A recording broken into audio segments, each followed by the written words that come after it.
On a tous un excellent souvenir d'une partie de loup-garou où on avait le meilleur rôle possible, on a retourné toute l'assemblée. Sauf que parfois,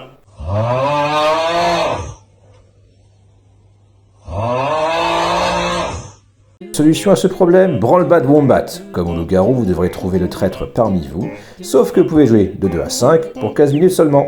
Pour installer le jeu, d'abord prenez le couvercle, mettez-le au milieu. Ensuite, prenez la fiche de score, mettez-la en évidence et préparez les 3 socles, comme ceci.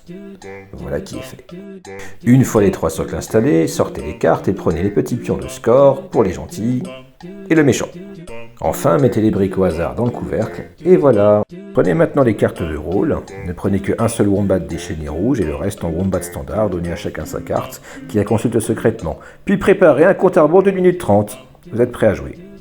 Une fois le compte à rebours lancé, les gentils wombats cachent leurs yeux avec une main et utilisent l'autre main pour construire un maximum de tours dans le temps imparti. Le traître, lui, également les yeux cachés par une main, déconstruit les tours, fait tourner le couvercle et même met les briques dans le désordre pour faire en sorte que les gentils n'arrivent pas à construire leur tour. Il va donc falloir tout faire pour débusquer ce sale traître. C'est possible de reconnaître les briques au toucher grâce au nombre de petits picots. Voyons voir maintenant ce que donne une partie.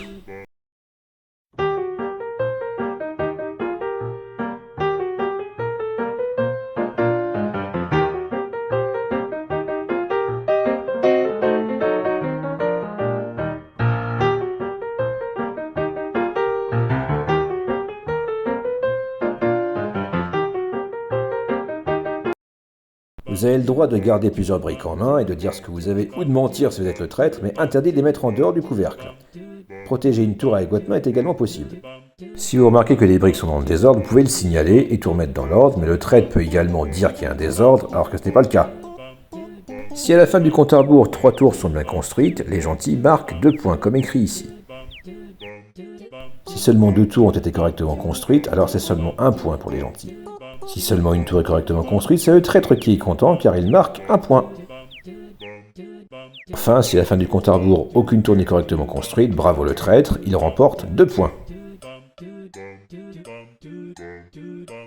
Après attribution des points, il faut maintenant trouver le traître. Discutez et débattez, puis votez, mais vous avez le droit de ne pas être sûr et de vous abstenir. Si la majorité vote contre un seul joueur, celui-ci sort de la partie. Ne retournez pas votre carte une fois éliminé. La première équipe à 3 points gagne la partie, ce qui veut dire que même le traître éliminé peut se débrouiller pour gagner si les gentils ne font pas assez de tours.